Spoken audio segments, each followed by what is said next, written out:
Yeah, I'm all in the video. What's up, Cycle fam? Welcome back to the channel. Before we get into today's video, I'd like to turn your attention to our channel sponsor, Psych Plus. The Psych Plus trainer has been a massive game changer for me, especially being able to take it anywhere on the go. It doesn't have to be powered for you to be able to use the electronic features. Funny story, I was able to still use this and train how I wanted to train when my lights went out the other day during the storm. Can't argue with that. The link and discount code is in my description if you're in the market for a new trainer. Now back to the video. All right, welcome back. Is this thing on? Easter done. Yeah, it is. Okay. Today, we are going to talk about power meters and just how far they've come. Magene has sent me out their crank-based power meter. Just to give a feedback, this isn't a review channel, but I love to give you guys my honest review, my honest feedback based on my experience. There's a ton of videos out there right now. If you want to see specs, if you want to see the installation, there's a whole catalog for it. We won't do that here, but today we are going to compare it with probably one of the most accurate power meters on the market. So I've been riding on these for roughly a month. I had to take it to the bike shop to get it installed. It's very easy to install it, but because Cannondale is very funny and wonky with their proprietary parts and a press fit bottom bracket, I'm not messing with that. So I took it to the professionals, let them handle that. But today we are gonna do a test on my workout today. So we just have some efforts to do, and we're gonna go back to the office and pull up the screen and show you all the stats. But the Favera Osceola power pedals have been on the market for a long time. They're also very known for being really accurate. And I wanna compare this budget power meter, which power meters have come a long way. It used to be very expensive. I'm talking about thousands of dollars. That was even before inflation, to get power as part of your training. So a lot of options are out there on the market. So of course, you're probably here to see, why would you purchase Magene in this saturated market that we have now today?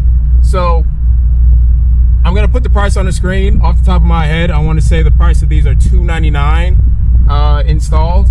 You can get different options. If you want the spindle, if you want the spindle to come with the crank arms, you can order just the crank arms. You can order the whole set, and they have different options of sizes, whether you want a 53, 54. But anyway, this is how we're gonna run this test. As you can see back here, where I normally would have my light, I put on one of my older hammerhead units. So I hooked up my Favera Osceola pedals to that computer, so we're gonna dual record, and then the Magenes are hooked up to my headset. Now the cool thing about the Magene is it offers left to right balance, which is really cool. Now it is estimated, because obviously the crank is on one side of the bike, but an estimate is usually better than nothing, versus with the power pedals, if you only got one side, which I do here, which is my left side, you don't get that power balance. You don't get to know what your torque, all of that from left to right. So it's cool that Magene offers this at its price point, which is a big bang for your buck in value. And I have left right balance on my screen. It kind of helps me with my training, help with my pedal smoothness. So anyway, let's get to it. I'm gonna stop chatting. I'm gonna show you guys my playground where I normally train. It's completely flat, consistent power. I can just pedal the whole entire time, almost like Zwift. And a bunch of B-rolls. And you guys know how we do on this channel. We just keep it real cool. But anyway, let's get it.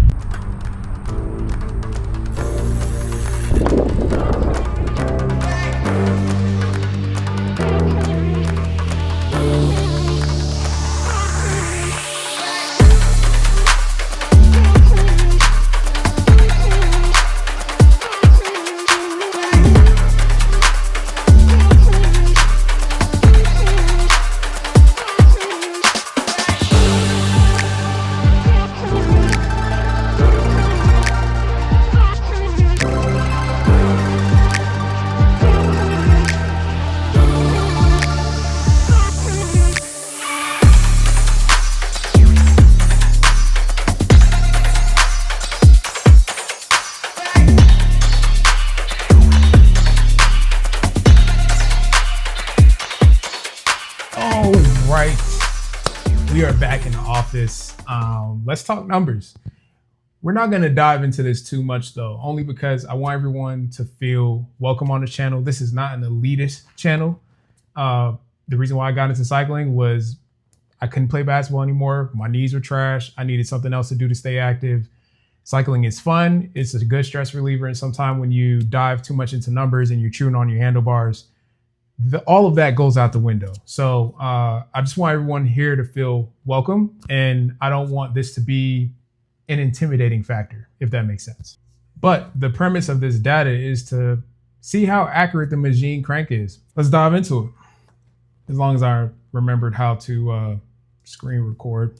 All right, so jumping into it, I've already cropped to the data. All right, so orange is gonna be the Magenes and black will be Favera Osseomas.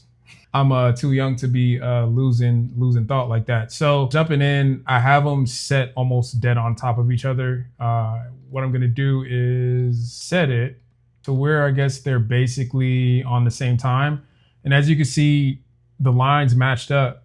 Guys, I don't even have to show you too much.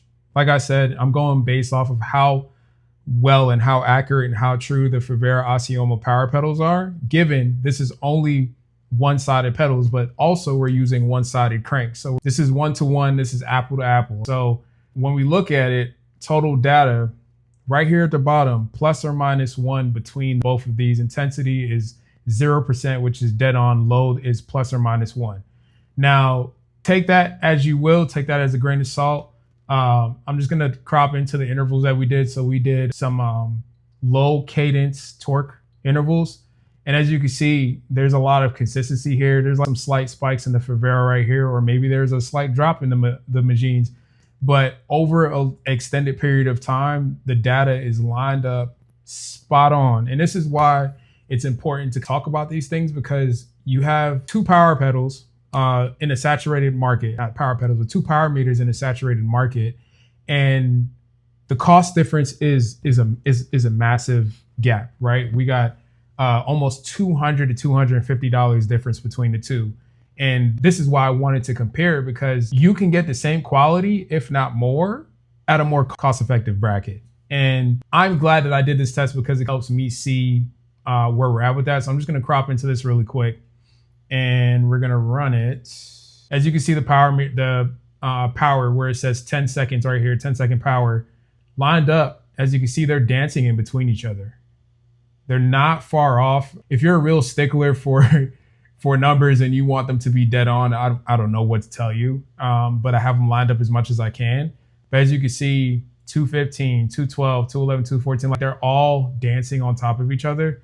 And then as I go up in power here, which is obviously not smooth of me starting this interval, right here at the peak, we're seeing 346, 345. And then you continue on. I'm trying to smoothing out my pedal stroke here. 268, 267, 272. Like it is lined up close enough for all of the data at the end of the ride to be basically matched. So that's basically it, guys. Take it as you will. If you're getting into training and you are in the market for a power meter, highly recommend. I've been using these for a month. You set it on your bike, you get it installed. Now, if you have a bike that has proprietary parts, I obviously recommend taking it to a bike shop and let them do what they need to do to get it installed. But like the Magenes are compatible with all Shimano components. It's literally bolt, you slide it on and you're done. And like I said, there's a ton of videos, even on Magene's page on YouTube, that shows how to install it. Now, if you do have SRAM, obviously you would have to go with a whole new spider ring, or you can go with Magene spider ring that they offer online. All right, guys, there you have it. Let me know if you want to see more of this on the channel, more feedback review style, or even more tests on bike components. Like I said, not sure if you're in the market for power meters, but hopefully this was helpful. And hopefully this isn't intimidating for you to add this to your equipment as far as when it comes to training with power over heart rate. There's so much out there that talks about training with different data and intervals. I love training with power, especially during the off season. Usually I try to dance in between training with heart rate. During hot season, my body doesn't do well with heat at all. So usually heart rate is usually a better way to go when you're training in heat. But all that being said, I appreciate you guys watching. Make sure you hit that subscribe button, hit that like button, comment down below. Let me know what you think about this video and just all the YouTube things. Continue to look out for more. As you can see, my shirt, I did 6 gap, and 6 gap is 6 mountains. I climbed 6 mountains on this aero bike, and let me tell you, it was fun. You guys will really enjoy that one. And then also I will be starting a series after this called Don't Take Yourself Too Serious, Have Fun. You guys are gonna like that one. Anyway, y'all stay tuned for more. Mr. Don the Cyclist, peace. Mr. Don.